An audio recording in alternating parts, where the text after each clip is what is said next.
Hello, everybody. Remember to subscribe, rate, and comment. Tell a friend to check us out on all podcast platforms like Apple and Spotify. Also, you can listen and check out the blog at inthetrenchespodcast.com. Follow us on Instagram at In the Trenches Podcast, Facebook, In the Trenches with the Two Lines, and Twitter, Trenches Podcast.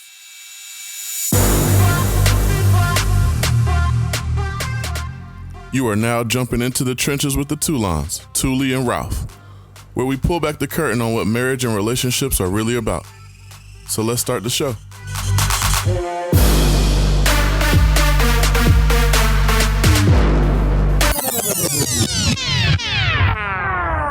Hey everyone, it's Ralph. And this is Touly. And we're back. For another episode of In the Trenches with the Toulons. Yes. And we're not going to take up too much time at the beginning because this one was mad long. Yeah. And we enjoyed it a lot because it pertained to us. So hopefully y'all will enjoy it too, even if it doesn't pertain to y'all. Right. It's about blending families. Yeah. And we were introduced by Joel, what was it, a couple months ago? Mm-hmm. And Joel is like I don't know what I say. He's a professional. Family blender. There it is. I didn't know how to say it, but I guess that's actually very accurate when you think about it. And speaker. Yeah. So our guest tonight is Joel Hawbaker. Yes. Hawbaker. Yes. Hawbaker. Yes. Okay. And Joel is an award-winning high school teacher. He's also a best-selling author, as well as a professional speaker. And his focus is blended families, as well as leadership. He is passionate about helping other blended families and step families learn to live more positively, as well as cooperatively together. And I was jealous about this whole conversation because when he explained how he got to where he is or his family got to where they are with the whole blended, I was kind of like, man, I wish it was just that easy. It is. You just have to wait 5 years or more. And that's no shade to anybody. That's just, it's difficult to get to a point where you're comfortable. Joel was divorced and then he remarried, and he currently lives in Alabama with his wife, his 2 daughters, and his 2 rescue dogs. From Paw Patrol. What's just give me one, Chase. But before we get into the episode, let's talk about that money. Hey Trench Mob, Sharita here with your weekly For the Love of Money tip. Today's tip, the holiday financial blues. Are you already feeling the financial stress or pressure of the upcoming holidays? This is supposed to be a time of joy, peace, and relaxation. Oftentimes it's not. And today we're going to talk about a few ways to banish the holiday blues.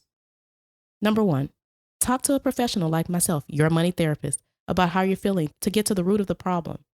The holidays often can be overwhelming financially because we feel the retail pressure to make the holidays a big financial event. Per an article with CNBC several months ago, 58% of this year's shoppers will still be paying off their holiday debt for more than 5 months after the season ends. Can you imagine paying for something you bought Black Friday in April? What's more alarming is that the average shopper spends about $1,000.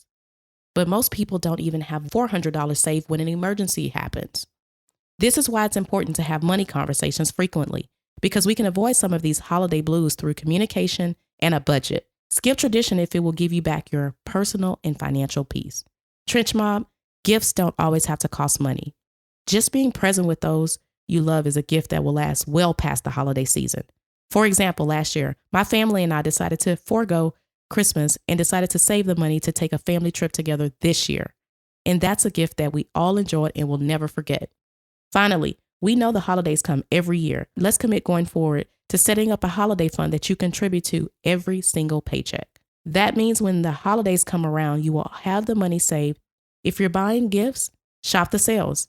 Use cash for purchases or give gift cards. Remember, this is a season to be jolly, not stressed financially. One more thing. You know I love to give you guys money resources. Groupon, Living Social, and Rakuten are great ways to gift on a budget and even get some cash back while doing so. Questions on this week's tip? Feel free to reach out to me at Sharita MH on IG. Until next week, Trench Mob, as my son likes to say, pray about it, do the work, then get the money. Here's the show.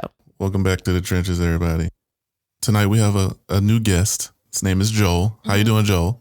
I'm good. Thank you, guys. I'm excited about talking with you. Yes. I'm super interested in your conversation because, yes, again, blended family. Just love to hear your perspective on how it has worked for you. Sure. And the struggle of making it work. And the journey. So, let's have him start with his, I guess, first marriage and how we got to being a blended family. Yes. Sure. Yeah. So I've told the story a bunch of times, and because you want to always be respectful. The first thing that I tell people is that every blended family I've ever worked with, talked to, spoken with, every blended family is born because of pain, whether that's pain of a previous divorce or pain of somebody just leaving, or there's one family I know that their blended family is a result of the mom in the blended family. Her first husband passed away. Oh, okay. Right. And so she remarried, and she had kids from her first marriage. Her husband had kids from a previous marriage. And so they have his, hers, and theirs. Right. And so every blended family comes from some kind of pain, but you still want to be, respectful of the exes when you're telling these stories. Mm-hmm. Right. So my first wife and I met, we were in high school, got married when I was in college, and we were married for 8.5 years. We had 2 daughters during that time. Found out we were pregnant with my first daughter the beginning of my senior year of college. We'd been married for just over a year. So I got married young the first time I was 19. And my entire senior year, so I'm going to school full-time, working a full-time job, got a pregnant wife. I was 20, graduated when I was 21. And, life was good, but it was busy. And I guess about 7.5 years later, something like that, 7 years later, my dad got sick with terminal cancer. And so we moved home, and things started to go downhill when Dad got sick. It got worse after he passed away. That's not the cause for my divorce, but it definitely didn't help because it changed who I was. Right. And so she and I divorced after 8.5 years of marriage. About 5 years after we divorced, she got remarried in the fall, and I got remarried about 6 months later. So we've both been remarried for about 5.5 years now. Actually, I guess hers will be 6 coming up next month. And she's got a son with her second husband. They've got a 4-year-old toddler, so our girl's little brother. My second wife and I don't have any kids. We have 2 giant dogs. And so currently our situation is one where our girls go back and forth each week. So they spend a week with me, a week with their mom. We live about 1.5 miles down the road from each other. Oh, okay. We live in a very small Alabama town, about 25,000 people. So everybody knows everybody, and everybody knows everybody's business. And with a last name like ours, Hawbaker, it's relatively unique. Yeah. Right. If you ever meet any other Hawbakers, they're us. Yeah. They're our extended family. We're the only ones in the country. Right. And so following the divorce, it would have been very easy to try to win, try to win a breakup kind of a thing. Yeah. But I'm very thankful that she and I never really engaged in a whole lot of that. Okay. And I'm grateful because it's made it easier on us getting older and trying to work together. And I'm also really thankful because I had a good example set for me. When I was in middle school, my parents divorced, and my parents were really respectful to each other. About a year after my parents divorced, my mom started dating a guy that I still call my stepdad, even though they never married. And he and my dad actually became really good friends. And so I saw my dad and my stepdad get along really well. I saw my dad and my stepdad's father get along really well. They were, my dad and my stepdad were both retired military. My mom was retired military. So there was a lot of mutual respect anyway. But they set a really great example about what it can look like for divorced people to still get along really well. We lived with mom, but dad picked us up for school every day till I got my driver's license, that kind of thing. We still celebrated Thanksgiving together. Mom, dad, mom's boyfriend, mom's boyfriend's dad. That was a lot of fun. We still celebrated birthdays together. The thing is, I didn't know that was weird. Right. That is super weird. Yeah, I know that now. Like, I had no idea. So I tell that story, and people look at me like, "Are you what?" And this is just extra fun because Alabama being Alabama. My stepdad my dad was about 5'10", 160 pounds, very, very pale, red-haired kind of a guy. Okay. My stepdad is a very large black man from New Jersey. Wow. He's about 6'2", former bodybuilder, football player, college wrestler kind of a guy. Wow. And yeah, so we'd have dinner But the thing is complete opposite on the surface. But look, they're both like hardcore military, very straight-laced, like very strict disciplinarian kind of guys. Heart of gold, but you're never disrespectful to either of these men. Right. Not a good idea. Found that out. Not a good idea. Because when you're 16, you think you're big and tough, and bad idea. Let's just, not a good idea. But I had a great example. I didn't even know it was such a great example because in the 90s when my parents split up, I didn't know a lot of other people whose parents were divorced. Well, my parents also got divorced in the 90s. Both of my parents remarried. My mother remarried like 4 years later. My father remarried more like 7 to 8 years later. Okay. But it wasn't like that for me. I'm sorry. Yeah, and I don't know a lot of people for whom it was like that. I really don't. The older I get, the more people I meet, the less people who have a good, my parents split up when I was a kid story. Right. Yeah. And it wasn't terrible, but it wasn't like we were all sitting down having Thanksgiving together. I mean, I think that's awesome. I think it's super dope. And, I would love for us to get to that point because this is my second marriage as well. Okay. And I would love to be able to get to that point with my ex-wife. That's exactly when he was saying all that. I was like, oh, I want that to be us. Yeah. Yeah. And the thing is, it's something that I don't know if it's possible for everybody, and I don't want to make a blanket statement that it is. What I do know is that whatever the situation is, it can get better. It may never get to the point where you just all sit around and have a great meal together, but it certainly can at least get to the point where you can be civil and respectful and cooperative. Yeah. You know what I mean? Like that's definitely doable. But me and it's kind of like sometimes I feel like I'm trying to force a horse to drink, and I just you don't have to be our friends. Just come over and drink wine. Right. There you go. Like that's a great idea. Right. But it takes work. It takes conscious effort. It certainly is. It's something we've had to work on over the past few years. So, just a brief example. My older daughter is now 15, and she has expressed some interest in dating. Right. And we've always had some pretty strict rules about we're not a big fan of that sort of thing at certain ages. But she's 15 now, and we want to have this conversation. So we got all 4 parents, so mom, dad, stepmom, stepdad, and we went out to a local restaurant. And our older daughter and the 4 adults sat around a table while the younger daughter and her little brother went and played on the playground. And we had a 2-hour-long conversation about what are going to be the rules, what are going to be the parameters, what's going to be okay, what's not going to be okay. And it was really productive. It was really helpful. It wasn't always easy because all 4 parents, unsurprisingly, we didn't all see eye to eye. Who knew, right? Adults disagreed, crazy talk, especially divorced adults disagreed about something. That never happens, but it did. But it was really, it was very encouraging because we could voice our opinion respectfully. We could say, okay, that thing you just mentioned, I'm not comfortable with that. Okay, well then how can we find a compromise where everybody's comfortable with that particular aspect of it? And again, it's taken us 5 years to get here. So this is not something you can do overnight. But it was great because we were able to come up with some agreements that not only the 4 adults were on board with, but the 15-year-old daughter actually was like, okay, those rules are okay. Yeah. I'm not a fan of all of them, but I get where you're coming from. Right. And that was really wonderful. And so I'm thankful that we can do that sort of thing. A couple years ago, so my ex-wife's husband is also a big sports guy. I grew up playing sports, soccer, baseball, basketball. And he grew up a sports guy, but his sports were basketball, football, golf. So a couple years ago, he came to me and said, hey, listen, I know you're coaching our younger daughter's recreational soccer team at our local church. I said, yeah. He said, listen, I don't know anything about soccer, but I'd love to learn. Would you mind if I helped you coach? Would you mind if I was your assistant coach? Wow. Absolutely not. I would love for you. You want to be more involved in our kids' lives? That'd be wonderful. Please, let's do that. Man, I'm gonna pray we can get to that. I know. Well, here's the thing. You absolutely can, and I don't mean to make it all sound like it's rainbows and butterflies, because it's not. Yeah. There's certainly we've had some hard words and we've had some disagreements, and we've had some pretty strong disagreements. Those are also part of it. It's a matter of how you have the disagreements. Right. Yeah.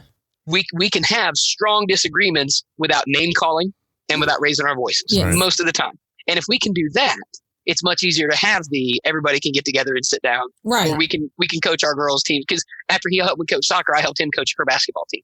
Okay. Because he knows a ton more about basketball than I'll ever know. Right. So yeah, you know what I mean? But again, it didn't start there. Right. It started off pretty hard. It started off, I didn't like some other guy being around my daughters. Mm-hmm. Yes. My ex-wife didn't like some other woman being around her daughters. Yes. Which is fair. I understand both sides of that. But again, it's a situation in which we had committed to making things better, making sure that the kids are taken care of, and we're going to work together for what is best for them. And that's not always easy. So let me be very, I'll be very vulnerable with you guys right now. So my older daughter right now is 15, and she and I are struggling in our relationship. Mm-hmm. We're having a hard time, which is not uncommon from what I understand for 15-year-old daughters. Yeah. I've heard that from so many moms. They said, okay, it'll get better eventually. Yeah, it will. So I hope so. I'm praying that it does, because I need it to, and I want her to need it to. But the bottom line is that right now, my older daughter, she doesn't want to live with me anymore. Mm-hmm. She doesn't want to come to my house. She wants to just live with her mom. Right. And I don't like that. I don't want that. But at the same time, if what is best for her is to have a little bit more space from me, then if I say I love her, that means I need to put her needs above my own. Right. Right. And I need to be okay with that. And so I texted. So she's been going and visiting a counselor that we both know and trust. And I talked with a counselor on the phone the other day, and she said, listen, I would recommend that you give this a shot, because you can't force her to love you. Right. You can't, and it's not that she doesn't love me, but you know what I mean? You can't force her to have a good relationship with. And the harder you hold on right now, the more she's going to, it's like a wet bar of soap. It's going to slip out of your hand. Mm-hmm. And the harder you squeeze, the farther it's going to go. Yeah. And what do you want? Do you want to force her to come with you right now? Or do you want her to ever come back and visit when she's old enough to move out of the house? Right. And so I texted the counselor back later that day, or the next day. And my wife and I talked about it. We prayed about it. I said, okay, I am willing to give this a shot. I don't like it. It breaks my heart. But if it's what's best for my girl, like that's, as a dad, that's what we do. Right. Even if it's hard on us, if that means going to getting a second or third job, but you do what you have to take care of your family. Look, if the best thing I can do for my daughter right now is to give her space, okay. Yeah, that's awful. That's heavy. Yeah. It's crazy because I have a friend of mine who has something a similar situation where both of his kids went to live with his ex-wife, who he actually won in a custody battle against. So when they got older and they were like, hey, we want to go live with mom, he was heartbroken. Absolutely. And, I was just listening and having a conversation with him, and I was like, hey, look.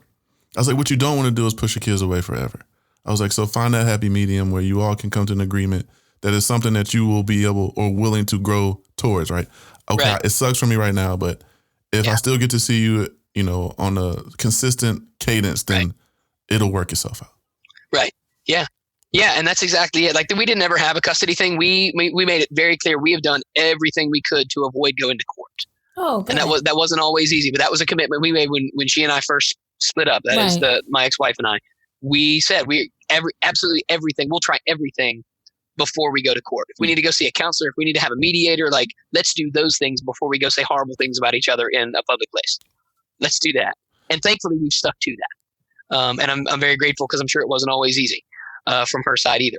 I don't love it. And my daughter doesn't actually know this yet. I'm not sure when this episode's going to air, but by the time it does, I'll probably have talked with my daughter about it, because a lot of my students, when they find out that I do these podcast interviews and stuff, like, oh, hey, I listened to this thing. I'm like, oh crap, what stories did I tell? I didn't tell that story about what he did in my classroom the other day, did I? I didn't. Okay, we're good. My kids, unsurprisingly, they don't read my blog posts. They haven't read my book. They don't want anything to do with my podcast interviews. Like, I don't want to know. No, well, it's really funny. Sometimes they're sitting in the room while I'm doing an interview, and I will say something and they're rolling their eyes, or they're hitting their head, or sometimes I'll say something about myself that's kind of self-deprecating, and they're like fist bumping me from across the room. It's like, I'm really glad to have this audience nobody else can see, but thank you. Girls, you're wonderful. Thank you very much. That's awesome. But just like with your friend, it's a situation where, as a dad, as a mom, as a parent at all, biological or step parent, it's really hard to set your own feelings aside and do what's best for the kids sometimes. I mean, as parents, we know that's what you have to do. Yeah. Right. We do. We know, like, intellectually, I got to put my kids' needs before my own. And we do that when we change diapers and when we make their lunches when we're tired. Like, and those are not easy. No. They're not easy. I don't even make the lunches. They're not easy. But they're not as hard as they could be. Sometimes the best thing we can do is to give them some space, or to acquiesce in something that we don't necessarily think is best, but other people might. Right.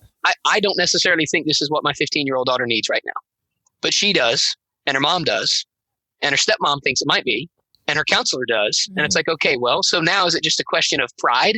I want to prove I'm right. Yeah. And if that's the case, like, yeah, that's absolutely not how we're going to roll here. Right. So we're pretty outspoken Christians, and the leadership book that I wrote is written from a gospel-centric standpoint. Mm-hmm. And one of the big issues in the book is, as a leader, you've got to put your ego aside. I don't care if that's in the home, in a business, in a classroom, on a soccer team. That means, as a dad, and my wife and I had this conversation in the car yesterday, do I actually believe that? In this moment, when it's really hard with my older daughter, do I really believe you have to put your ego aside? Or is that just talk that I'm telling other people to do, but I'm not willing to do it? And it was in that moment where my wife's driving, we're headed to her office to do some work, and I'm tearing up, and I'm thinking, okay, well, if I actually believe this is the logical decision that we need to make. Yeah. So that's where we are. And again, blended family life's not perfect, and no family life is perfect. It's not always pretty. It's not always easy. But we do the best we can with what we got where we are, and we try to make it better a little bit every day. And if this is what it takes right now to make it better in the long run, so be it. So since we're talking about your girls, what was the hardest transition for them? That's a really good question. I would say a couple things. One was when both their parents got remarried.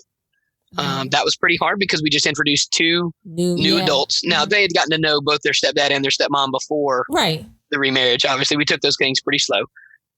But that was pretty hard because you're adjusting to a new set of rules, a new type of discipline, a new personality in the house. You are now competing with someone else for the time that you were getting from your parent that was a little bit more focused. Fortunately, our girls were a decent amount younger. They were, I guess, 10 and 8-ish. And the younger the kids are, a lot of times, the easier some of those things are. So if I were to get remarried right now with a 15-year-old, I can't imagine how much more difficult. Yeah, exactly. Like, nope, that's right out. Like, we're not doing that. So there's a book, if you guys haven't ever, I don't know if you've heard of it or not, it's called The Smart Step Family. It's by a pastor named Ron Deal.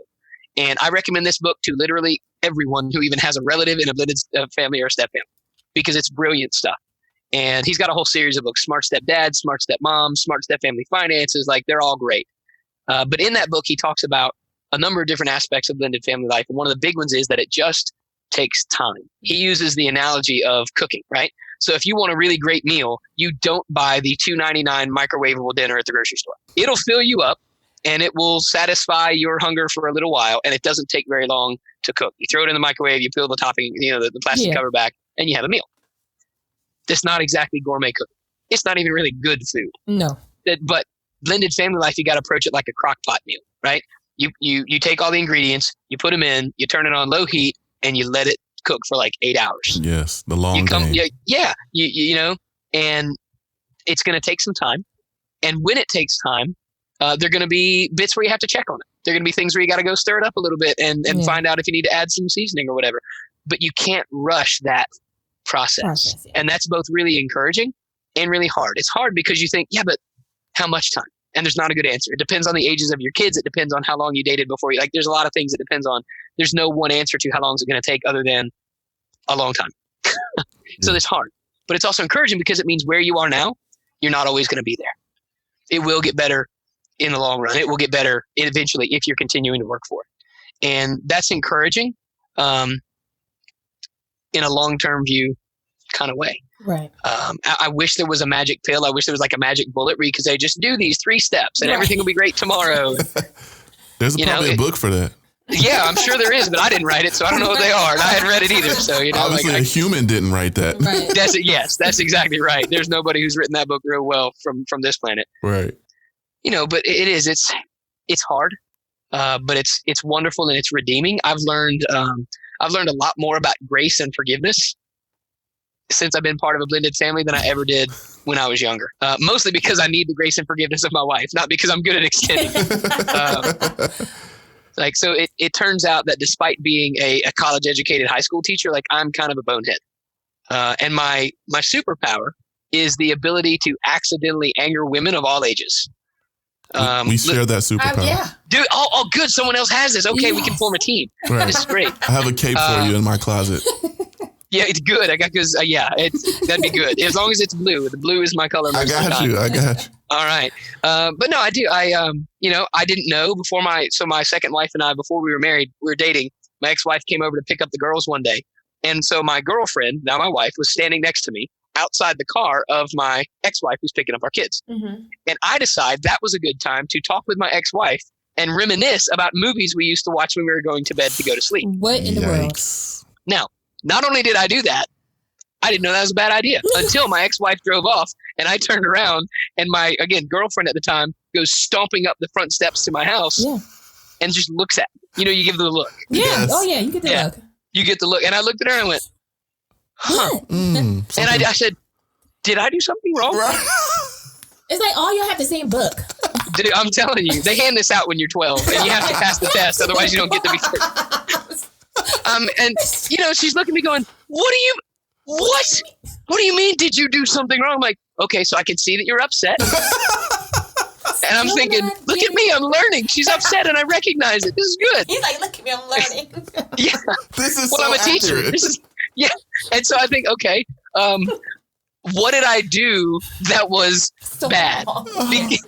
Because I realize you're upset and I'm proud of myself for that, but I don't know what I did. And so I would like for you to tell me so I can not do it again. And she just looked at me and I kid you not, she's like across the living room now. She looked at me and she goes, wow. Yeah. Wow. Is this happening? Because I'm not dumb. Like I like to think I'm relatively intelligent. I like to think I can hold my own in an intellectual conversation, but when it comes to like things with 2X chromosomes, just I'm 8 years old and I'm eating Play-Doh kind of, you know? This is great. I am over here in tears laughing at this because it is so accurate. You found somebody who I have found my long lost best friend. That's what I'm talking about. Right, because just me. I'm aware that you're upset. That's right. What did I do to upset you? Yes. Now, Fan, this is one of the many reasons I love my wife. Because typically, and forgive me, women, if this is wrong, but it's not. The typical female response to a dumb question like that is, if you don't know, I'm not going to tell you. Oh, right? yes. Which, for the record, is not a very helpful answer to those of us that are not very bright. Also known as man. If my student says to me, Coach Hawbaker, I missed this question, what's the right answer? And I go, sucks for you, I can't help you. Like, that's not teaching them anything. And so my wife looks at me and she goes, you really don't get it. No, ma'am, I really don't. He's like, no, but I said, but I would like to remind you, when we first started dating, I warned you about this. Because I had. I told her, I said, I just need you to know, like, I'm really smart, but I'm also an idiot when it comes to this kind of stuff. She went, oh, okay. And she like in that moment when we're having this second, it clicks and she went, oh my goodness, you did. I didn't believe you till right now. But now I get it. She said, because I seen it. Right. I see it in your face. That's right. You really don't know. Right. And so she explained it to me. She's like, so if my ex-boyfriend comes over and he and I are sitting around about stuff we used to do that was really fun and emotionally connecting, you're going to be okay with that. And I went, of course. Wow, that was really awful what I just did right there. That light bulb went off real quick. Click, and it was like, oh man, I'm an idiot. So yeah, I've learned a lot more about grace and forgiveness, mostly from receiving it, and that's been really good. Yeah, good. Like I said, good times in the Hawbaker house. We have a blast, mostly at my expense because I deserve it. Same. That's awesome. We relate. Same. Yeah, Same. but here's the thing. What I'm really thankful for is in those moments, my wife is still extremely kind and gentle and respectful to me. She doesn't talk to me like I'm an idiot. She doesn't treat me like I'm 12 years old. So there's another marriage book that I recommend to people. That's by another pastor named Dr. Emerson Eggerichs. It's called Love and Respect. Right? Love and Respect. It's very, very easy concept. There's a verse in the New Testament where it says, wives love your husbands. It says husbands love your wives. Wives respect your husbands. Mm-hmm. Doesn't say love them, it says respect them. Right. And it's very simple. The idea is like men, what we crave more than anything, we crave respect. If you say you love me all the time, but you talk to me like I'm an idiot in public or in private, I don't feel that love coming from you. Right. What I feel is you treating me like I'm 7 years old when I'm not. Right. Women need to be loved and cherished and treated well. Mm-hmm. And now, obviously, being respectful is part of loving, but I also need to show you that I love you through my actions, not just my words, right? So women have a need to be loved and men have a need to be respected. And when we do those things, the relationship works better. That's the core of the book, right? And obviously there's degrees of those things because everybody's a little bit different, but we have found that book to be one of the single most helpful things she and I ever read. We read that book before we got married as well. We have a kind of a habit where we read at least one new marriage book every year, or we go back and reread one that we've already read that we thought was really helpful. And I've read that one a couple different times. I like that. Yeah, it's really, really good. It's a good habit to be in, but that book in particular was really helpful to us because again, in that moment, it reminded her, okay, he's acted like an idiot, but he didn't mean to. So if I treat him like an idiot, that's just going to make him shut down and not really want to have this conversation. Instead, I could tell him what he did and show him why it hurt. And maybe he'll actually learn from it and won't do that again. Yes. And that was how, and that was a big deal because again, having gone through divorce, there's already a lot of pain triggers that she may not even be aware of. Oh, yeah. And by treating me kindly, she can very much more easily step around those pain triggers. Yeah. Whereas if she responds because she's legitimately hurt right then, she's legitimately upset. Yeah. But if she responds out of that, there's a good chance she's gonna cause me to become more upset and defensive and angry, and I'm gonna lash back out and make her more upset. And now, what could have been a constructive conversation has devolved into angry hurt that now we've got to deal with in the future. Right. And because of her grace toward me, it didn't happen. And that's a wonderful thing. That's the wonderful thing. Okay, so what has been the biggest hurdle for you and your current wife? The biggest hurdle I would say is probably finances. So if you look at the top 5 reasons for people to get divorced, finances up there, right? How you deal with your money. And the good news about me is not only was I broke when we got married, but I'm a high school teacher. Yeah. So we just stay broke. Yeah. and that's good. No, I mean, legitimately, like when we got married, because of the divorce, I went through bankruptcy and foreclosure on the house. Mm-hmm. I had a whole bunch of, I still had student loans because those don't count in a bankruptcy. So I was bankrupt and had debt, which is really impressive. And so that's been hard for us just because we also want her to be available because of our schedules being crazy. We wanted her to be available to take the kids to school, pick them up from school, which means she also isn't available to work until 5 p.m. every day. Like she can't work a 9 to 5 and be available to pick the kids up. Right. So she worked a lot of other part-time jobs. And so part of the reason for our finances is because I don't make very much, but her schedule is also limited because we want her to be available to help take care of, because I work 45 minutes away. The school where I teach is 45 minutes away. Wow. So I leave every day about 6:30 or 6:45 in the morning. And that's been true since before she and I got married. And so again, it's limited what we're able to do with our that kind of stuff. So that's been a big struggle, not necessarily problems for her and I, but just makes life harder. Yeah, absolutely. When every month is, are we going to be able to get the bills paid? Like that stress starts to wear on you. It does. Yeah. That kind of, that's been a big stressor. Another one has just been trying to figure out how to make all the relationships work. Someone asked me once at a conference I spoke at about blended family life, they said, is it easier for you to get along with your kid's stepdad because you have daughters instead of sons? Exactly. That was my response. Ooh, that's a great question. That's an amazing question. Never thought about that. And I thought, you know what? Yeah, because if I had sons, I would be worried about what kind of example this guy was setting, which means, and here's the thing that clicked about 6 months later, which means that's why my ex-wife has such a hard time with my wife, because we have daughters. Yeah. And she has that mama bear instinct where she's like, it's not that I don't trust her, but she's not me. Right. She's not me. And she can't be me, and I don't want her to try to replace me, which are all legitimate thoughts for a biological mom to have. Yeah. Right. And so that meant for my ex-wife, and again, my ex-wife's a saint. My wife is a saint is what I meant to say there. That's all kinds of Freudian slips that are great to really get into. My wife is a saint because she has worked really hard to get along with my ex-wife, knowing that my ex-wife wasn't necessarily going to make it easy.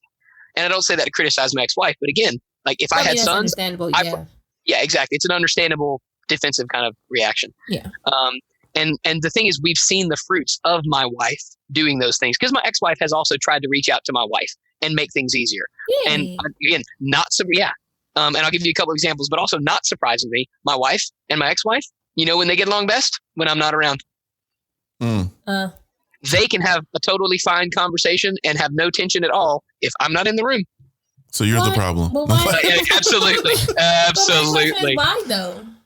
I had no idea, and I don't actually need to know why. I just need to know that, like, if they have to talk, I just walk away. Bingo. That's all I need to know. Oh, the game's on. Be back later. That's exactly right. I need to go be anywhere else right now. So here's the thing. Like, so when one of my daughters was turning, my younger daughter, I forget what birthday it was, 8 or 9 or something, we were having a joint party because we all made a commitment to get together and celebrate the kids together.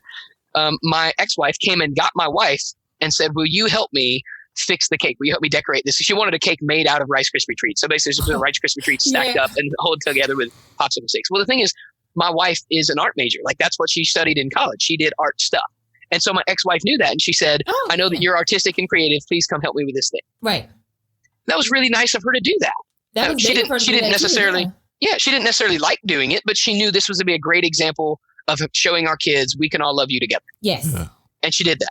And so that was a number of years ago. More recently, our younger daughter is now playing junior high volleyball. And a lot of the volleyball moms will wear T-shirts with the school logo and a volleyball and their daughter's name on the back. Mm-hmm.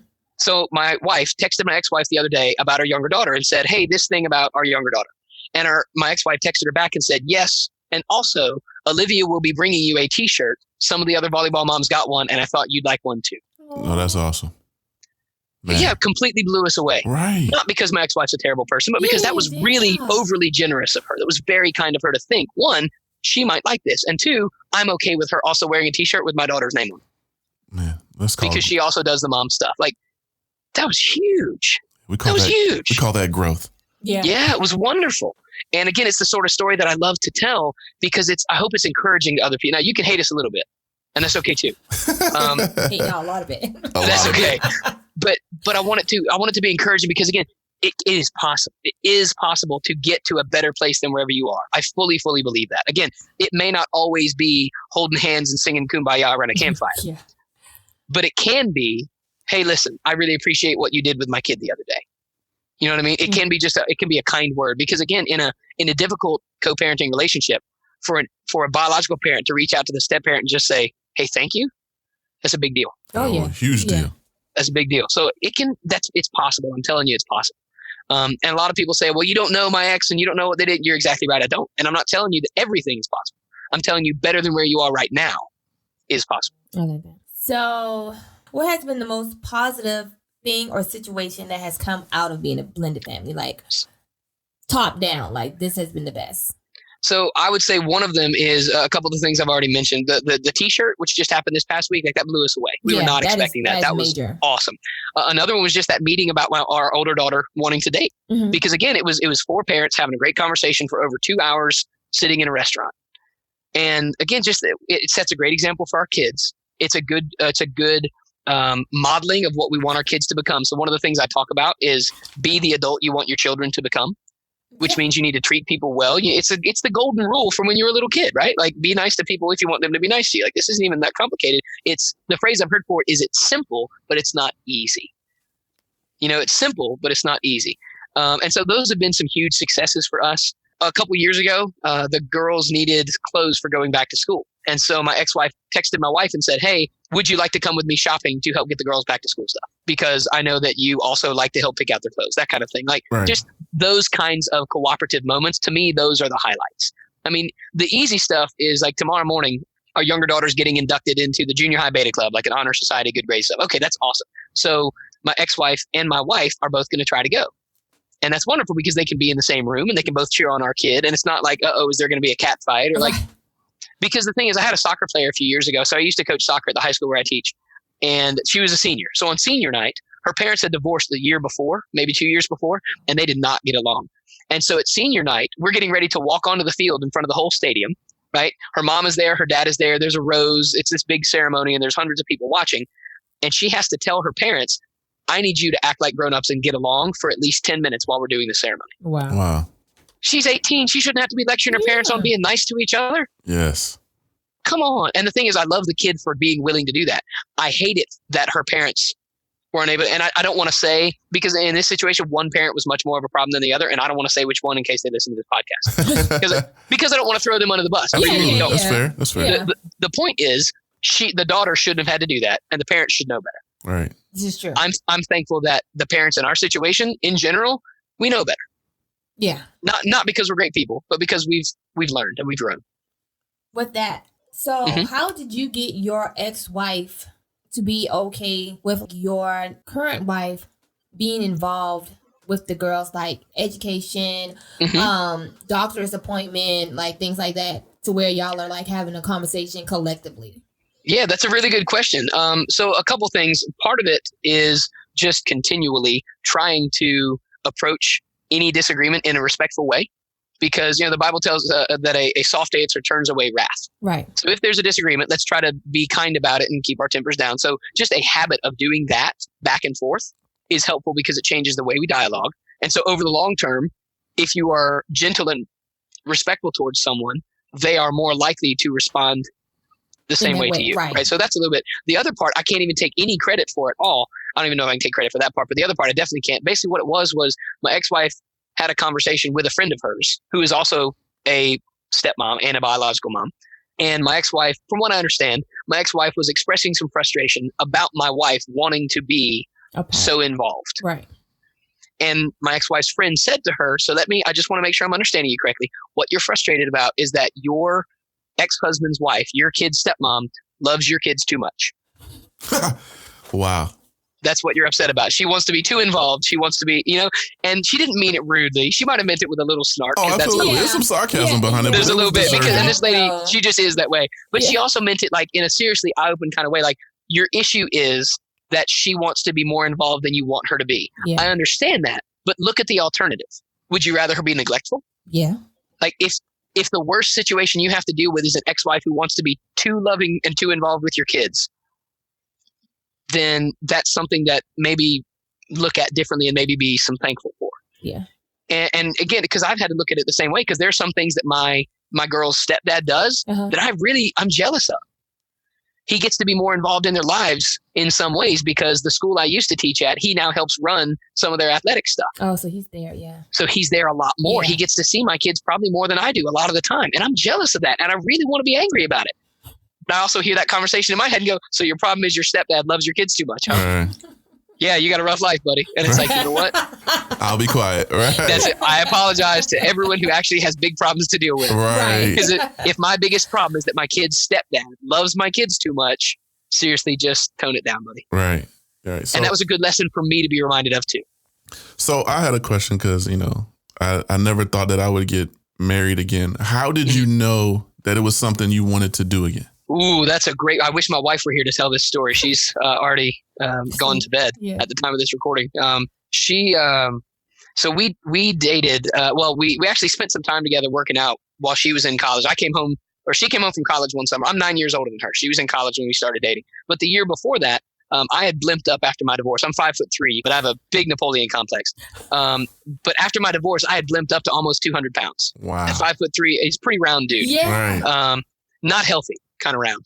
And she and I had been friends a little bit. I had known who she was. She actually, she had dated one of my soccer assistant coaches a couple years before. So I knew who she was. They had broken up and I was just talking with her one day and said, I really need to lose some weight. And she said, well, I'm coming home from college next week. I'll be home all summer. Let's get together, work out. Okay. Yeah. That sounds like fun. Let's do that. Like, she's an attractive female. I'll get up early in the morning and go work out with her. Right. I will run it wherever you need me to run. This exactly. You tell me where and when and I'll be there, right? Guys are not hard to figure out. Right. We're shallow. We're not hard to figure out. Right. So we worked out all summer. I lost legitimately 40 pounds in 3 months, which was awesome. Right. And then she went back to college and I decided to date someone else. Okay. For about 9 months. Terrible decision making. Oh, okay. Just terrible decision making. Ended up breaking up with that person. And about a couple months after that, my wife and I started dating. But before we dated, I spent a month trying to run her off. Legitimately, you need to do better. Don't look at me like that. I wish you guys could see the look on her face right now. Whoever's listening to this, just the look that I'm trying to think of the look that's you like. Know each other? Is this like a plan? But that's the look that your mom gives you when you left your homework at home on purpose and then try to act like you didn't mean to. Yeah, so I did the same thing. Are you serious with this? I did the same exact thing. Good. Yes, good. Brother from another mother. That is great. Same thing. Dated another woman. Did you legitimately tell her you should go do better? No, I didn't go that far. But yeah, you tried to get her to go. Right. I tried to push her away because for me, the biggest fear was to do what I did the first marriage. Yes, 100%. Yep. Don't want to go through that again. That was really hard. Right. So my question is, so you started dating your wife and then what happened? Yep. So the thing is, before we actually started dating, let me back up. A month before I started dating the other female, my now wife told me that she loved me. Mm-hmm. And I thought, no, you don't. You really don't, because you shouldn't, because I'm a terrible person. Oh my gosh. And it was after that I started dating this other person. And then we broke up. And so my now wife and I told her, you can do much better. You are young and you are attractive and you are going to be very successful and you're intelligent. And these are all things that you should use to your advantage. And me, 9 years older than you and chubby and divorced and broke and have a terrible reputation and 2 kids, seriously, nobody wants that. Yeah. Nobody wants that. Go away. Yeah. And she looked at me, she went, no. I want you and I want us to be together. And so I thought, well, I've tried for a month to convince her this is a bad idea. She's still convinced. And I know that she's also intelligent. So I went and before we dated, I went and talked with her parents because I've got 2 daughters. And if my kids are interested in dating, I expect the young man to come and talk with me first. I need to model that. So I went up and I talked with her parents and I sat down with her mom and dad. They've known me. I used to work for her mom when I was a teenager. They've known me since I was 15. Wow. That is not in my favor. Okay. Not in my favor. If you knew Joel as a 15-year-old, not impressed with Joel as a 29-year-old. Oh, man. So I went and I talked with her parents and I said, okay, so here's the thing. Your daughter and I are interested in dating, probably with a view toward marriage, because I don't really, at 29 and divorced, I'm not going to do casual dating. Right. There's no short term. And especially with 2 kids, there's no casual, I tried that with the other woman, didn't go well, not doing that. And so I said, we're interested in this. What do you guys think? And her mom, I love her mom to death. She's one of the sweetest ladies you'll ever meet in your life, but she's also very straightforward. She looked at me, and I kid you not, looked me in the eye and said, "You're not good enough for our daughter." Oh, wow. And I looked right back at her and said, I agree. I agree. I told her. I told her this for a month. You can ask her. You can ask her. I agree with you 100%. Nobody sits down with their daughter and says, "Here's what you need, sweetheart. You need a guy almost a decade older who's divorced and broke. That's what you need." That's what every woman dreams of, right? Right. Yes. Yeah. Not even a little bit. Right. And so her parents said, okay. And the thing that really convinced me is her level of commitment to me. I gave her every reason to go somewhere else. I told her it was a bad idea. I dated someone else when I knew that she cared about me. I showed her every horrible thing I've ever done. And she showed me grace, and she showed me forgiveness, and she showed me compassion. And so I thought, you know what? This could go differently than it did the first time. Yeah. Not because my ex-wife is not those things, but because I'm in a different place now, and she is showing me something that I haven't seen in a long time. And if she's willing to show me this, then maybe I'm not as bad as I think I am. Maybe I can grow to be somebody better. Like I said this in my wedding vows too, where you can. So if you guys can, you can see this in the program on the wall. That's our wedding picture right there, and up above it, those are our wedding vows that we framed. Right, so we don't forget what we committed to. And one of the things I said to her is like, I'm never going to feel like I'm worthy of you, but I'm also not going to stop trying to become worthy of you. That's my goal. And so if I can become the man she thinks I actually could be, that's not bad. I've also seen it in a slightly less sappy way. If you see a picture you see it posted on social media, it says, "Be the person that your dogs think you are." This is because they right? love you regardless. Right, your dog will love you at any moment in life. Like, all you got to do is you drop a little tiny bit of your chicken on the floor, and you are the world's greatest person that's ever lived. That's not good, right? Be the person your dogs think you are. Interesting. So that's what really convinced me is when my wife just showed me that kind of unconditional, here's what this is all about, and just trying to live up to that, and not in a pressure-filled kind of way, but in a, this is the grace she's shown me. Like, let's live in that. That's awesome. We're going to be friends forever, Joel. That's great. I love it. Let me explain this to you real quick. My wife has made me, I used to just scratch the surface of potential. Yeah. Okay. I find myself to be pretty successful at my current age. I'm 36 years old. Yep. That's where I'm at right now. Good. Done very well. But when I met my wife, I was in a place of, I don't know where I will go. I'm pretty broken after my divorce. I'm also broke, just like you. Yep. Broken. That's a good book title. I like that. Except I'm paying child support. So it hurts even more. It's double time. Yes, same. I was paying child support and private school tuition. Yep. Oh, hello. We are the same person. That's what I'm talking about. So, we got to get wings sometime. Right. So, I come into the situation and she's like, look, it could be worse. And your life could be way worse. So what she did is she challenged me in ways that I've never been challenged by a woman ever. Yeah. So, and I accepted the challenge. Before I used to be like, yo, you don't know what you're talking about, get out of my face. Right. I don't need to hear that. The most subtle way that I could do that to a woman. But in this case, she was like, and she wasn't backing down from the way that she was approaching me. Yeah, I'm not going to let you get away with squandering your potential. Exactly. So we've been married. I've heard that. We dated for what, 2-3 years? 2-3 years. Got married, been married 2 years. Okay. In the span that we've been together, I've been promoted 3 times. Yep. We have a podcast network. Mm-hmm. We have a photo booth business. Yep. She running a homeschool business out of the house. It's not a business. Our son is this homeschool right now. But that's awesome. My wife was homeschooled, so props on you. But it's just a ton of stuff that you would never think you would ever accomplish after being so broken. Yes, 100%. So mine is much the same way. It is it's same kind of thing in a career. Like I've been a teacher almost my whole adult life. After my divorce, I got out of teaching for 2 years. I did 100 other things. I was a security guard and a firefighter and a bartender and a financial advisor dude and just a whole bunch of different stuff that I hated. So I decided to go back to teaching because it's what I love. But where she really helped me professionally was writing. I've always loved the idea of writing. Before she and I were together, I had written anything ever. Since then, I've written an ebook that hit #1 on Amazon. I've written a full-length leadership book that hit #1 on Amazon. I've written a couple of other articles that have been published on a bunch of different websites. And it's things that I never thought I would do because I didn't ever actually sit down and do them. Y'all really don't need me here. I know. I can just go. You want to hear something funny? I can just go, Joel. I told you, Joel, I don't like you. I'm about to start writing a blog and I'm about to start a fiction book series. Nice. Awesome. I look forward to it. That'll be great. Hook me up when you start writing. I'll share it and stuff. That'd be great. Absolutely. This is hilarious. That is awesome.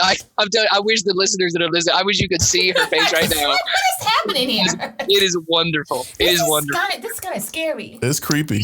These are the looks that I get from my students all day long. Just like, are you kidding me with this? Coach Hawbaker, what in the world? I'm like, look, this is just how it is. I'm sorry. Oh, man. This is, really happening. Can I ask you guys a question? Yeah. Sure. Where did you meet? Where did you guys first meet? So this is anytime someone's first response is laugh, I'm like, yes, good story. Oh yeah. If you listen to our first episode, you'll find out. He won't like you anymore. So he won't like me anymore. No, he'll get to hear my struggle. But so we have a mutual friend in common. So that friend lived in Greenville, South Carolina. But got it. And I was living in Charlotte, North Carolina, where he used to live. So awesome. I just moved from Atlanta. I had taken like a little sabbatical, and I was like, I'm getting away from Charlotte for a moment, and I am just going to come to Atlanta, stay there for a year or two, and then when I come back, I'm going to find a husband, get married, have kids. Yeah, right. Fail. It kind of happened, but it didn't happen like I thought it was going to happen. Okay? I did, but not the way I planned. So, like exactly when I get back to Charlotte, stuff still in boxes, my friend calls and like, hey, let's go on a ski trip. And I'm like, really? Like, I can't right now. Like, I just moved. I'm about to go on a cruise. He was like, come on. I'll pay your deposit down right now. So you can just hold a spot and then you just come. And I was like, oh my God. He just, he's very persistent. So I was like, okay, yeah, whatever. I don't care. And so, we make this trip. We all meet up in Atlanta because the party bus is leaving from Atlanta. And, we're all like, hey, see him. I'm just like, hey, whatever. I'm not like, hey, who's that? Yeah, so we're not even each other's type. That's what's so crazy. Nice. So I see him. I'm just like, hey, I don't know what a Toulon is, but whatever. That's awesome. And he's just like, hey, Ralph? Okay, yeah. And so... I'll admit that threw me when I saw the email. I'll fully admit that. Guilty. Okay, all right. Yep. So I don't know when it happened, but clearly at some point in the night of us, like the night before we leave to go on the party bus, I guess the attraction. I think it was just the more we talked, the more we got to know each other, the more you could be like, but it's funny, but we never talked to each other. Yeah, we were just talking in a group. We were just talking in a group, a group of us going. Nice. So like 5 of us. Six of us. So but we never was like, hey, yeah. Right. So, but we go on the party bus the next day and he sits by me. And just to fast forward that, halfway through the trip to Tennessee, he grabs my face and he kisses me in the mouth. Nice. Hey, man, sometimes you just got to go for a goal. No, that's exactly it. No, Joe, no. No, not that. Oh. No. No, my bad. Don't do that. Sorry. Because that what got me. It worked. Exactly. Yeah, because I'm a kisser. So well, there you go. Yeah. So, it kind of started there. Okay. I still didn't like him. Yeah, it didn't. She didn't like me. Like I had to grow on her weeds. That's good. Yeah, that's straight. Yeah, Yeah. That's good. Look, I'm telling you, I like the direct approach. That was good. I did not do. I asked my wife if I could kiss her before I did for the first time. And I was like, because I was like a scared. I was like a scared 12-year-old. Hey, look, we all been drinking. I was like, this is my shot, guys. Yeah. There you go. Yeah, that's it. And it's funny too because on the party bus, he actually got a lap dance next to me. So it's just funny. It was weird. It was a whole lot. Yeah. When I tell you, it was a lot of stuff going on this bus. It was like next level of partying. Yeah, that is really funny. I can't say I've ever been there, but that is a pretty amusing I met them story. Like that is good stuff. It is crazy, but we met on a ski trip, okay, and it basically grew from there. Awesome. It went downhill. Well, it was a roller coaster. It was the downward slope of the roller coaster at first. Nice. And then it came back. And then we got back on the roller coaster and we went back. Yeah. So that seems to be a thing. Like it was a lot that way with my wife and I as well. Because again, that dating someone else thing and like that was such poor decision making. Hey, men are good at that. But, yeah, that is very, very true. And without even trying. No, I mean it's our superpower. Right. Unlimited source of stupidity. Yeah. Yep. I think this looks like a good idea. Why would you think that? I don't know. Right. And that's the one thing I hate y'all say too. I don't know. That's like the answer for anything like, why did you do this? I don't know. It seemed like a good idea at the time. Right. But go ahead. So I have one more question, or we have one more question. Within your book, I'm assuming this is in the book, right? You have the blended family principles. Mm-hmm. What exactly are those? So yeah, that's actually that's in a book that I'm working on right now. Gotcha. Okay. And so there's a lot to it. If you look on my website, I've got 10 what I call the 10 commandments of blended family life. And the idea behind that is to help people look at a different way of viewing, because it starts with your mindset. It starts with how you approach blended family life. Because if you approach it from a standpoint of humility and grace, then you're a lot more likely to get cooperation, and you're a lot more likely to experience positive growth within your blended family. So those 10 commandments, like I don't want to run through all 10 of them, but I'd encourage anybody in blended family to take a look at it. Because if you look on the website, there's a list of 5 different areas of blended family life that everybody needs to discuss. Right. So personal issues like your hurts from the past, because those are going to crop up at weird times. Yeah. Right. Scheduling issues, because anytime there's kids, there's scheduling issues. And with 4 parents in 2 houses, those are extra complicated. Yes. Right. Parenting issues like what age are your kids going to be allowed to have cell phones, and what are they going to be allowed to have on those phones, and who's going to monitor those things among the 4 parents in the 2 houses. Conversations need to be had. Interfamily issues. So I mentioned the blended family earlier, where they have his kids, her kids, and their kids together. Right. There's a lot of inter-sibling issues there, whether it's jealousy or rivalries or perceived slights or favoritism. Like these are issues that can come up, right? Yeah. And then there's just the et cetera. Like, how are you going to handle grades? Because if you have a very different idea about grades than your ex, your kids are going to get a very confusing message, and they're going to default to whichever one requires them to do less work. Exactly. God.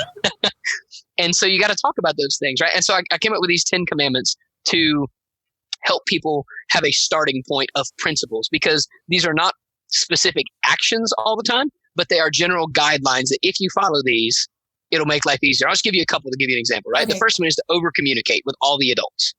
If you have any doubt whatsoever, if the other adult needs to know it, tell it to them. So like find a communication system that works and use it all the time. There's great blended family apps for blended family communication. Send a text, send an email, whatever works for you that you can do it without getting angry every time you have to talk with your ex. Find that avenue. Do that, right? Over communicate. Another one is to use discernment to choose your battles, because you need to know the difference between something that's a personal preference that I don't happen to like versus what's an actual red flag issue where I should be concerned and make it a disagreement that we need to have. Gotcha.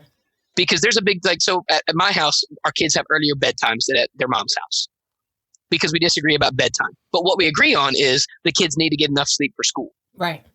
And so the thing is, if they stay up a half hour or an hour later at their mom's house, I don't like it, but it's not my house. So my rules don't really matter that much. And that has to be okay because her rules don't count over here. Right. That has to be okay. Yeah. And so that means, here's the thing. Are my kids getting enough sleep? Well, based on the evidence, yes, their grades are good. Socially, they're fine. You know what I mean? Yeah. They don't have any of the issues you would look for and say that kid is sleep deprived. So if they're going to bed an hour later at their mom's house, guess what? I just need to be okay with that. Gotcha. Because we agree on the principle of our kids need enough sleep. Gotcha. We disagree on what exact time needs to be on the clock when their head hits the pillow. Right. That's fine. We can disagree about that forever. And that doesn't have to be a big fight we have. So use discernment to decide between what issues are actually worth pursuing and what issues you just need to let go. Those kinds of things. And so there's a whole list of those guidelines that are really, I think, are really helpful for blended families. And then there's a list of 10 suggested patterns of behavior. These are not things you have to do, but they're things I recommend. And again, another one is one of the things I mentioned is speak well of the other adults as often as possible. Like everybody knows, don't badmouth the other adults. Yeah. That's Right. okay, right. But what if you actively speak well of them? What if I'm talking well about my wife, my ex-wife, and my kids are around? Mm-hmm. All that does is build up their relationship with her. That's Right. a good thing in the long. I want my kids to love their mother. Come on, like that's a good thing. Right. It also lets them know that it's okay to talk about mom at dad's house. Dad's not going to fly into a rage if you mention mom, which is a legitimate thing in some houses. You know what I mean? Like, Absolutely. and it needs to not be. So just speak well of the other adults. And in our house, again, we pray for them. We pray for them at bedtime, or we pray for them at mealtime. So because it also changes my heart towards my ex-wife. If I'm actively praying for her, it's real hard for me to hate her. Yeah. Right. And my kids are going to pick up on that too. Right. And if they know that I'm still willing to pray for their mom and their stepdad and their little brother, that's a good thing. Yeah. So just those kind of things that I really want to help people with. And that's, it's not easy. It's humbling, but it's really good. And that's what we really want for our kids, right? We want them to become respectful, responsible, loving, caring kind of people. So we need to be that, even if that means being those things to people that we are no longer married to. And that's not always fun. It's not always easy, But we tell our kids that, again, if one of your kids comes home from school and they say, this kid was being mean to me, and you say, great, tomorrow punch him in the face. Like, we're not going to give that as much as we want to. That's not what we say. We say, okay, well, have you tried being nice to him? Have you tried talking with a teacher about it? You know what I mean? Yeah. Right. Now, sometimes, and I'll be the first to admit it, sometimes I've told my kids, if this continues, handle it, and I'll go buy you ice cream. But that's after we've exhausted all the other options be nice to them, talk with the teacher. I will talk with their parents. Like, we're gonna do everything else we can to avoid a physical confrontation. Yeah. Right. But we tell our kids, you need to be nice to people even if they're mean to you. We need to remember that as adults too. And that's not always easy, but that's what we're called to do. It's what we're supposed to do. I'm still working on it. Here's the thing. The fact that you're willing to work on it says volumes about your character. That's a wonderful thing. It says tons that you're willing to even consider it, because a lot of parents, I gave this presentation at a Rotary Club or a Kiwanis Club a couple weeks ago. And I opened up the questions at the end. And I kid you not, the very first question I got, the lady said, so I'm not divorced, but one of my daughters is divorced. And here's my question. You go and you talk with blended families about this stuff, right? And I said, yes, ma'am. She goes, how do you talk with parents about this and not get punched in the face? That was her legitimate question. She was not kidding. She was not ironic. She was complete. How do you do this and not get punched in the face? And I said, well, I studied a lot of Muhammad Ali. Yeah. So you float like a butterfly, sting like a bee, like you learn to bob and weave. No, I said, the thing is, you got to approach it. You got to come at it from a place of compassion. Yes. Yeah. I understand when I tell you these things, your first reaction is going to be to push back and go, nope, you don't understand. And I'm going to say, you're correct. I don't understand. I don't understand your pain because I'm not where you are. Right. I've been through it, but I've been through mine, not yours. Right. I don't understand your pain. I don't understand your specific hurts and issues. Here's what I do know. You have kids that are watching you. That's what I do know. You have kids that are looking to you to show them how to be an adult. And the question is, what kind of adult do you want your kids to become? That's what I do know. Yeah. And again, it's not easy, but it's helped me not get punched in the face. Right. So that's good. Great. Not getting punched in the face, always better than punched in the face. Right. I was just general life advice, not getting punched, better than getting punched. So what advice would you give to, I guess, maybe singles and people who are married? Because you do have singles who have kids, but they want to be married, and this may be a scary issue for them. Absolutely. What advice would you give to someone who wants to be married or is married and dealing with the blended family? Well, I give two different pieces of advice, actually. To the people who are single and have kids and are interested in dating, I would say a couple things. One, I would say go very slowly. And two, until you are 99% sure that you're going to marry that person that you're dating, don't introduce them to your kids. Amen. Because if you introduce them to your kids and then you break up, you've just confused them. Right. And how many times are you going to do that? Right. And that's really hard. And I know that may sound, I don't know what it sounds like. It sounds it's not selfish, but it sounds, I don't know, like unfair to the adult. Like I can't, whatever it is, but I'm just telling you, if you're going to love your kids and put their needs in front of your own, you need to protect them. And part of protecting them is not introducing them to people who aren't going to be in the picture long term. That's the advice I would give someone who is saying. I would also say, don't rush it, because even if you meet someone and you click perfectly and you think this is going to be wonderful, after you're married, it's going to get hard. Yes. Yes. Because issues are going to pop up that you think, I didn't even know that was a thing that could happen inside a home. Yes. What, how do you plan for that? You don't plan for that. You don't plan for that. How do you And again, for people who haven't been in it yet, they're going, I don't even understand. You are correct. And that's not a knock on you, but you're right. You don't get it. That's okay. But you will. You don't, and you will if you're ever involved in this situation. So that's the advice I'd give to a single person: is go very slowly, protect your children by not introducing them to someone until you're sure that someone is going to be around for a long time. That's the advice I would. Now, someone who's already in a blended family and who is struggling with some of these issues, I would say a couple things. One, I would say that it's always important to be willing to learn and grow, which means you have to be willing to make yourself uncomfortable. And that means doing things you don't like doing. So humbling yourself to try to build bridges with the opposing. I don't want to say opposing family. That makes it sound like a competition. That's the wrong terminology. The other part of your blended family group. You know what I mean? You need to try to build bridges. Well, you don't understand. You're correct. I don't understand. I do know what's best for your family. In terms of building bridges, always better than tearing them down. That's what's best for your family. Absolutely. Oh, it's always better. Even if those bridges are built one tiny, tiny stone at a time. So I had a conference this past week, and I'm not going to give the whole illustration because it'd be a kind of a long one. But the point is, I use the illustration of building bridges. But I'm a history person. I think of medieval bridges or ancient Roman bridges that were built with stone. Right. Like when they built these bridges, they first had to build these things called cofferdams. So what that is, it's a double layer of trees dug into the riverbed, like planted into the riverbed. And then you fill in, so you have a cone inside a cone. Okay. And the area between the two sets of trees, you fill in with mortar to make it watertight. Then you bail the water out. Then you can build a firm foundation on solid ground in the middle of a river. Does that make sense? Yeah. Absolutely. That's your blended family. That's your starting point. Before you can ever start putting stones in the water, you've got to start building the cofferdam. Then you got to bucket the water out. Only then can you start actually adding the stones in. It's going to take time. Some of these Roman bridges, they took a decade to build, but they're still standing 2,000 years later. Yeah. Right. That's what we're looking for. We're not looking for a quick fix. We're looking for a little incremental improvement every day, every week, every month, every year, so that 5 years from now, maybe you're still not having Thanksgiving together, but you can go to birthday parties together where you couldn't before. Mm-hmm. Or maybe at your kid's high school graduation, you can all take one big picture of their giant family together. You know what I mean?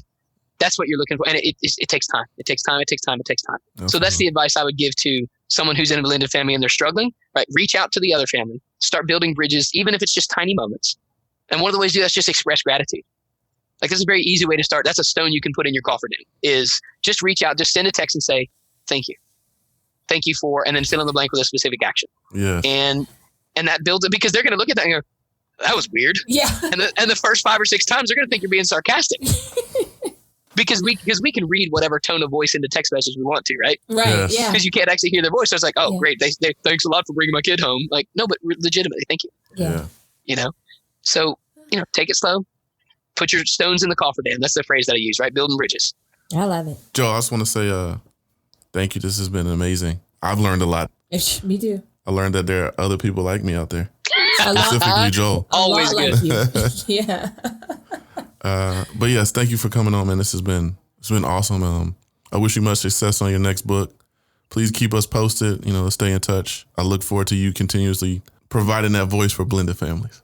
Yeah, absolutely. Thank you for having me on. It's been an absolute pleasure talking with you both. I'm encouraged by you. I'm thankful for what you guys are doing as well. I love that you are trying to encourage other people who are in difficult spots. Like, God bless you. And especially, I have to say this, I have told my wife a bunch of times, step parents are a special kind of special, because it is a gig I would not have signed up for. Who you telling? I mean that 100%. I would not have signed up to raise someone else's kids and love them the same way that the biological parents do. It's hard.